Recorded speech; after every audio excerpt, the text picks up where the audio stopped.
এই মুহূর্তে আমরা ধানমন্ডি এলাকায় যাব, সেখানে আছেন আমাদের স্পেশাল করেসপন্ডেন্ট মুকসিমুল আহসান। আমরা সরাসরি যুক্ত হচ্ছি তার সঙ্গে।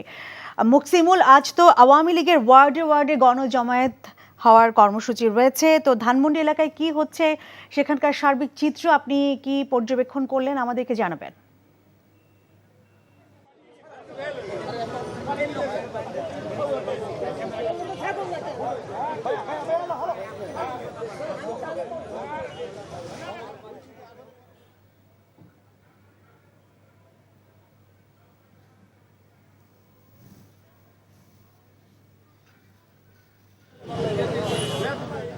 আমরা এই মুহূর্তে আছি রাজধানীর ধানমন্ডিতে, এবং রাজধানীর এই ধানমন্ডি ৩২ নম্বরে আমরা যেটি দেখছি যে আওয়ামী লীগের বিভিন্ন সহযোগী সংগঠন, বিশেষ করে স্বেচ্ছাসেবক লীগ, যুব মহিলা লীগ সহ এখানকার স্থানীয় ওয়ার্ড পর্যায়ে এবং কলাবাগান থানা আওয়ামী লীগের নেতা কর্মীরা এখানে রয়েছেন।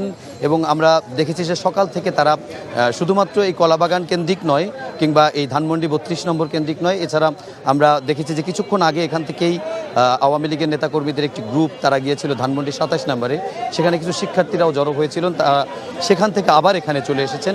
এবং এর বাইরে যদি বলি, রাজধানীর খামারবাড়িতে আমরা দেখেছি, এবং খামারবাড়ি কৃষিবিদ ইনস্টিটিউশনের সামনে, এবং যদি বলি আমরা ঠিক মানিক মিয়া এভিনিউতে সংসদের উল্টা পাশে, সেখানেও আমরা দেখেছি যে পেশাজীবীরা, বিশেষ করে বঙ্গবন্ধু কৃষিজীবী পরিষদ, তারা একত্রিত হয়েছে। এর বাইরে যদি বলি, আমরা সকাল থেকে দেখেছি মিরপুর ১০ নম্বরে স্বেচ্ছাসেবক লীগ, যুবলীগ এবং স্থানীয় আওয়ামী লীগ তারা সেখানে একত্রিত হয়েছে। এর বাইরে রাজধানীর বিভিন্ন থানা এবং ওয়ার্ড পর্যায়ে এবং মহানগরেও বিভিন্ন জায়গায়, কেন্দ্রীয় কার্যালয়ের সামনে আশপাশে রাজধানীর বিভিন্ন জায়গায় আমরা দেখেছি যে এতদিন আওয়ামী লীগের এই নেতাদের আমরা এভাবে রাজনৈতিক কর্মসূচিতে না দেখলেও এবার আমরা সরাসরি তাদেরকে দেখছি। এবং এক্ষেত্রে তারা যে বক্তব্যটি দিচ্ছেন, তারা বলছেন যে এতদিন শিক্ষার্থীদের আন্দোলন ছিল, শিক্ষার্থীদের কোটা সংস্কার আন্দোলন, কিন্তু যেহেতু এখন তারা সরকার পতনের এক দফা দাবিতে গিয়েছে, সে কারণে তারা এটি রাজনৈতিকভাবে মোকাবেলা করতে চায়।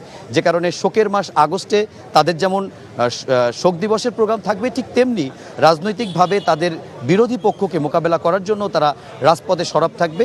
এবং সব মিলিয়ে বলা যায় যে রাজধানীর বিভিন্ন পয়েন্টগুলোতে আওয়ামী লীগের যেমন অবস্থান রয়েছে, ঠিক তেমনি আওয়ামী লীগের সহযোগী সংগঠন ছাত্রলীগ, ভ্রাতৃপ্রতিম সংগঠন ছাত্রলীগ, এছাড়া সহযোগী সংগঠন স্বেচ্ছাসেবক লীগ, কৃষক লীগ, শ্রমিক লীগ, যুব মহিলা লীগ সহ আমরা অনেকেই রাজপথে আজকে দেখেছি।